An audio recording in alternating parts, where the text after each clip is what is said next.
எல்லோருக்கும் வணக்கம். முதல்வர் ஐயா அவர்களுக்கும் தெலுங்கானா முதல்வர் ஐயாவுக்கும் அப்போ நம்ம டிசிஎம் அந்த வார்த்தையை சொல்லும் போது மாமன் உதய் சாருக்கும் அமைச்சர் பெருமக்கள் எல்லாருக்குமே என்னோட வணக்கத்தை தெரிவிச்சுக்கிறேன்.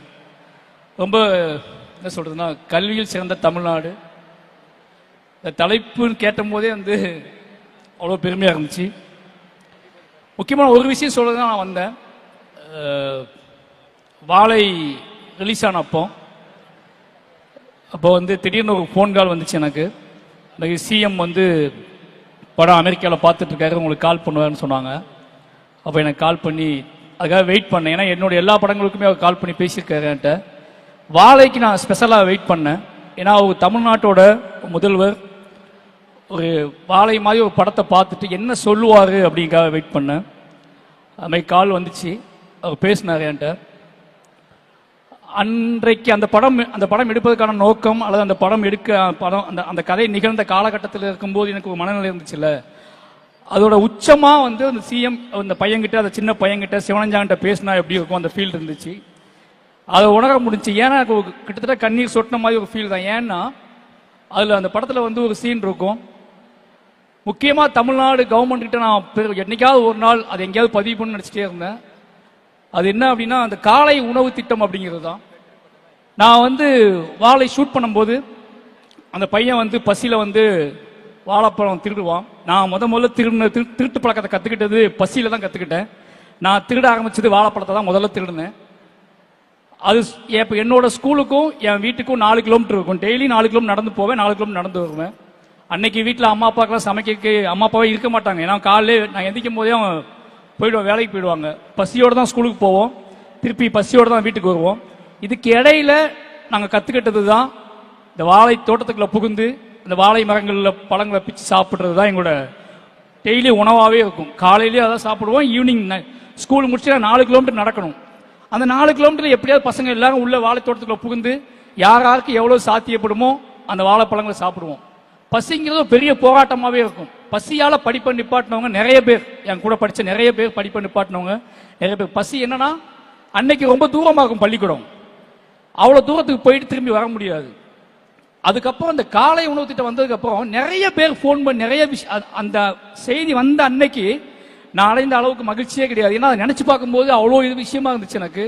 அந்த ஒரு திட்டத்துக்காக எவ்வளோ நன்றி சொன்னாலும் என்னால் அன்னைக்கு அதை எப்படி சொல்றதே தெரியல. ஏன்னா அது ஒரு முக்கியமான ஒரு பாய்ச்சலாக நான் பார்க்குறேன். என் கூட படிப்பு தொடர முடியாமல் போன அத்தனை பேத்துக்குமே அன்றைக்கி ஒரு பெரிய அழுகையாக இருந்திருக்கும். அதுக்காக ரொம்ப நன்றி ஐயா. அதுக்கு பிறகு விளையாட்டுத்துறையை விட கல்வி அமைச்சர் அன்பில் மகேஷ் சார் சொல்லணும் ஒன்று. பள்ளிக்கூடத்தில் நான் பயப்படுற விஷயம், நான் படித்த திருநெல்வேலியிலேருந்து வந்திருக்கேன், அதனால சொல்கிறேன். பள்ளிக்கூடத்துக்குள்ள நான் கற்றுக்கிட்டது முழுக்க பள்ளிக்கூடத்தில் மீற முடியாத, தாண்ட முடியாத, ஜெயிக்க முடியாத ஒரு விஷயம் அப்படிங்கிறது சாதிய உளவியல் தான். அதை மீற முடியாமல், அதை அதுக்குள்ள அடங்கவும் முடியாமல் நான் பட்ட கஷ்டம் ஜாஸ்தி. அதை இன்னைக்கு பள்ளிகளுக்குள்ள சமூக நீதிங்கிற வார்த்தையும் சமத்துவம்ங்கிற வார்த்தையும் ஓங்கி ஒழிக்க வைக்கக்கூடிய செயலை நம்ம பள்ளி கல்வி செஞ்சுக்கிட்டே இருக்கு அப்படிங்கிற ஒரு மிகப்பெரிய சந்தோஷம். ஏன்னா தொடர்ந்து யார் மூலமாவது எதன் மூலமாவது அதை பதிவு பண்ணிக்கிட்டே இருக்காங்க. கிட்டத்தட்ட அதுல ஒரு பெரிய பாய்ச்சலா நான் பார்க்கறது பள்ளிக்கூடங்களில் இருந்தக்கூடிய சாதி பெயர்களை அகற்றுனது. அதற்கப்புறம் இது ஒரு முக்கியமான விஷயமா, பள்ளிக்கூடமே எங்க பள்ளிக்கூடம் தான் தெரியுமான்னு சொல்லியிருக்காங்க என்கிட்ட. அப்படி அத்தனையும் ஒழிச்சு கட்டி இன்னைக்கு பள்ளிக்கூடத்துக்குள்ள நடக்கக்கூடிய ஒரு மிகப்பெரிய யுத்தத்தை இன்னொரு அறிவு யுத்தமா மாத்தின பங்கு கல்வித்துறை செஞ்சிருக்கு. அதுக்கு கோடான கோடி நன்றிகள். இப்போ விளையாட்டுத்துறை உதய் சார் மினிஸ்டர் ஆப்பான்னு சார் சொல்லும் போது நான் என்ன சார் துறைன்னு கேட்டேன். சார் விளையாட்டுத்துறை அப்படின்னாரு. உண்மையாவே அது அவருக்கு விளையாட்டு பயங்கரமாக பிடிக்கும்.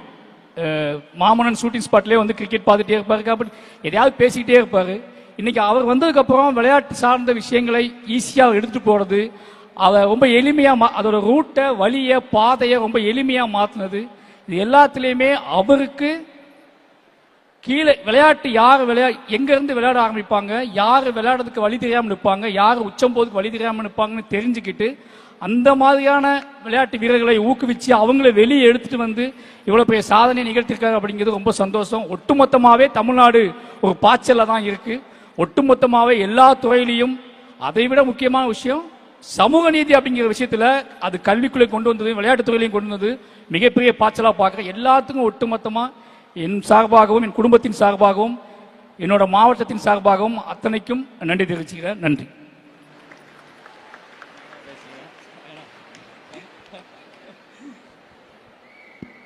எல்லோருக்கும் வணக்கம்.